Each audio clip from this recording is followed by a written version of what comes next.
here at the Jeannie Deeney Center. Jim, you were involved in this center, weren't you? Yes, I was. I was on the board that initially did the reconstruction, and then remained on the board for a few years after. Yeah. To involve its use and rental. Yeah. This is one of the pride and joys of the community, isn't Oh, it definitely is. You know, I went to school in this building. Oh, yeah. I've heard a lot of people say that. And it's a beautiful building. It Right. sounded like at the time it might get torn down unless we could do something with it. So Jean Deeney, Joe's wife, initiated the grant process, and we ended up, I believe, garnering around $1.4 million. 800,000 of it came from grants from State Historical Group, and the rest of it was raised right here in this community. Oh, okay. Yeah, because when I first got here, I thought, wow, what a neat facility. Oh, it's beautiful. It's really one of the foundations of this community. It certainly is, yes. Yeah, so you've been here, how long did you say? 56 years. 56 years since you're 8 years old. Yes. So you know a little bit about Yerington. I'd like to think I do, yes. And then that's part of why I wanted to talk to you a little bit. And you know, clearly today Yerington is now again on the cusp of a major potential opportunity and a challenge. Mm-hmm. I guess is to place it with the proposed land transfer, and then the companion, if we can call it that, the companion wilderness area that Senator Reed has requested. And you've kind of followed this story a little bit. How do you perceive where it is compared to 2 or 3 or 4 years ago? Well, I think the city, the county, and Nevada Copper have made tremendous strides in bringing it forward. The introduction of the bill in Congress was a huge step. The passage of that in the House of Representatives, with the support of everybody in Nevada's congressional delegation, showed the importance of the bill. After all, here in Lyon County, we are the county that has the largest unemployment rate in the state of Nevada, and I believe the state of Nevada ranks either first or second in unemployment figures. And so it's been a huge step. This community needs an economic shot in the arm. Right. Over the years, I've been involved in economic development through the chamber and through the economic development board here. And to be totally honest, Tim, we haven't had much success. And now it appears that mining is back on the cusp of economic development for us.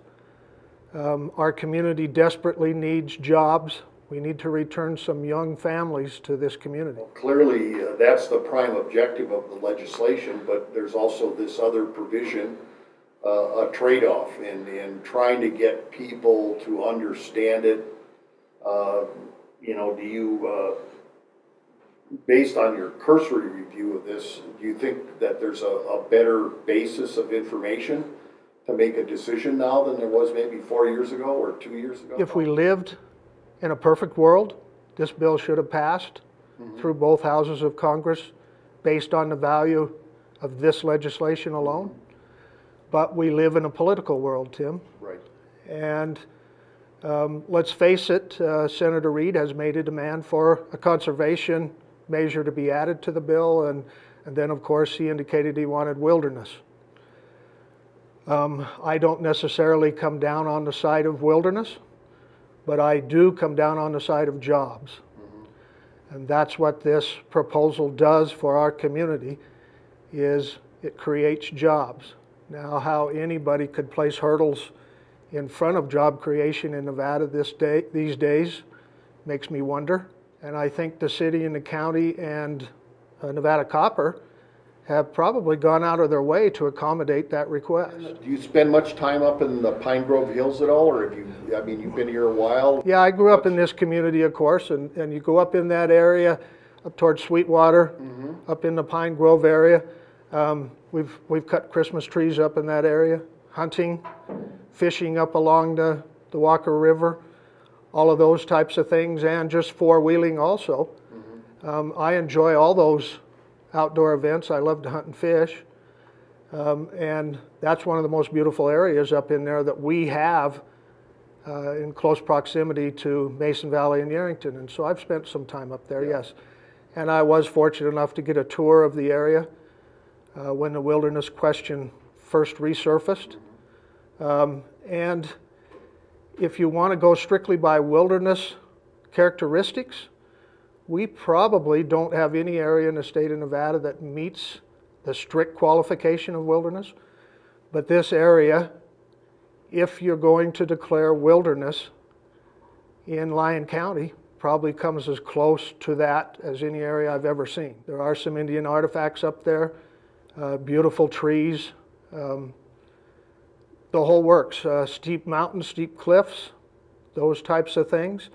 And so I would have to say that of any of the areas around here, if you're looking for those types of characteristics, that's where that area falls. If you look at the proposal or the recommendation, it basically leaves out much of the area that has a lot of public access roads and that type of thing. And it even retains the roads that go up to the top of the mountain in the proposal. Is that different than maybe what you would have expected, or your perception of what, quote, a wilderness is? I think the proposal that the county and the city are following through with now with the help of Nevada Copper fits the bill better. I think the original one, the original Avoca Wilderness was proposed at about 88,000 acres. And I'm pleased to hear that through negotiations and whatever, they've been able to reduce that number to around 50,000 acres, which seems to be the magic mark. One of my concerns in the original proposal was that it included part of the Walker River, and I'm glad to see that's been taken out. There are some of those areas up there that really have maybe 4 or 5 inch sagebrush that probably don't qualify whatsoever as wilderness. So I'm glad to hear those are out of there. I think years ago when our community joined with Smith Valley and Monroe County primarily and defeated an even bigger wilderness proposal, which was up there over 500,000 acres. Obviously 50,000 acres is much more acceptable, I would say. There are still going to be those people who do not feel that is correct. I believe the county has tried to negotiate with the stakeholders out there. And hopefully they've come to an agreement with most of them. I'm led to believe they have. And so if we can continue to protect those stakeholders who are out there now to the greatest degree that it can be done and move toward a wilderness that's 50,000 acres or less, I would support that proposal. As I say, I'm not necessarily a proponent for wilderness, but to me, the jobs are the number one thing in this proposal. After this study was done, the study identified a number of factors, which was, number one, in the entire area, did you realize the entire areas within that bi-state sage-grouse Desert Creek Fails management area? I did realize that, yes. I took the tour during the summer that the Nevada Department of Wildlife took people on, and I did realize that that was all part of it.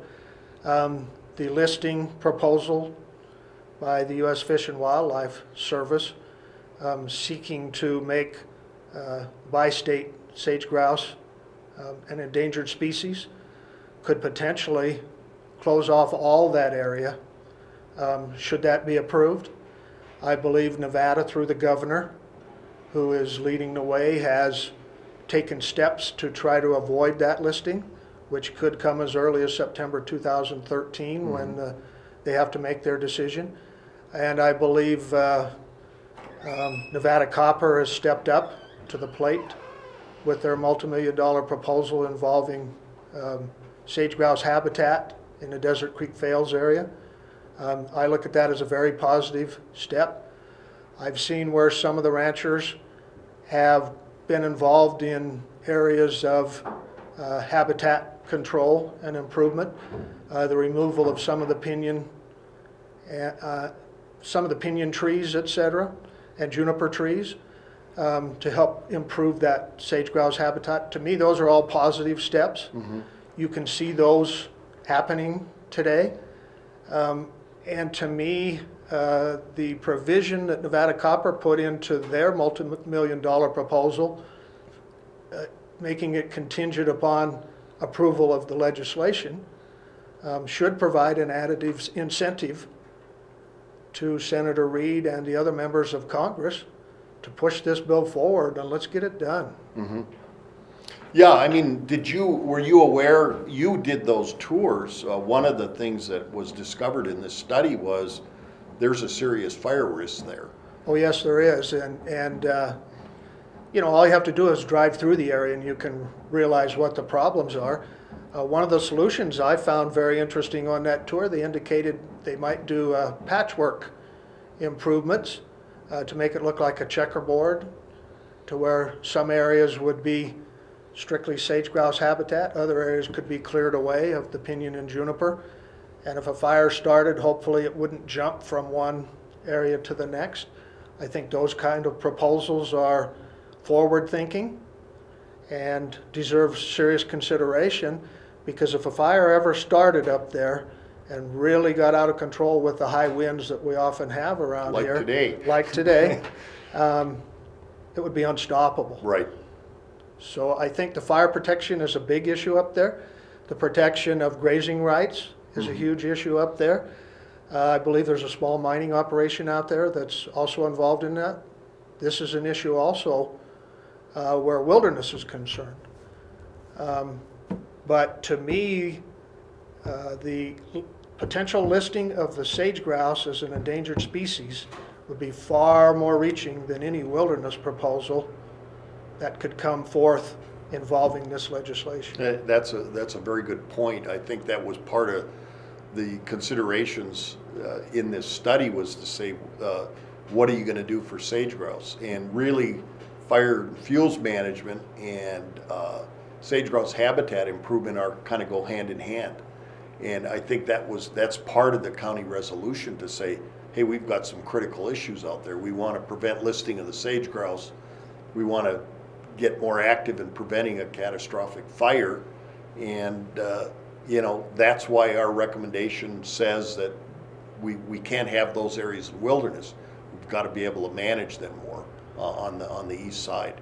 So you can see that was one of the considerations that came into their recommendation. You mentioned mining on the north. That was in the original proposal. If you look at the proposed maps, it's completely out now. And they have made a recommendation that the precedent was set in the Pine Forest Bill up in Humboldt County, that when you draw a boundary for a wilderness, there's no buffer area. So if you're outside the wilderness, you still have all the rights you would have that you have at the current time. So I think that's a misunderstanding that people have. You know, that's something, would you say that that was not general knowledge of people's previous? I would say so, yes, and I think that's a very positive step. Yeah. But I'm not sure it is general knowledge. I know that the county has scheduled a public meeting or assembly for Monday here in town, and I think that's very important, to give the public an opportunity to come and express their feelings on this proposal. I would hope, at least from my perspective, that we could get past the anti-Harry Reid sentiment and concentrate on the issue, which is mining and economic development for this area. And you think a reasonable compromise is a good thing? You know, in these days, compromise is a key word. Yeah. Obviously, our U.S. Congress has a hard time with that. I think the electorate in last election tried to tell them that we want them to lean more towards compromising, reasonable compromise, as you mentioned. And so, even though certain aspects of this anger me, I think that you have to approach this with a reasonable compromise attitude, or both sides are going to lose. That, I think that's a very good point. You know, it's not a win-win, it's a lose-lose, right? It's a potential lose-lose, Yeah, yes. yeah.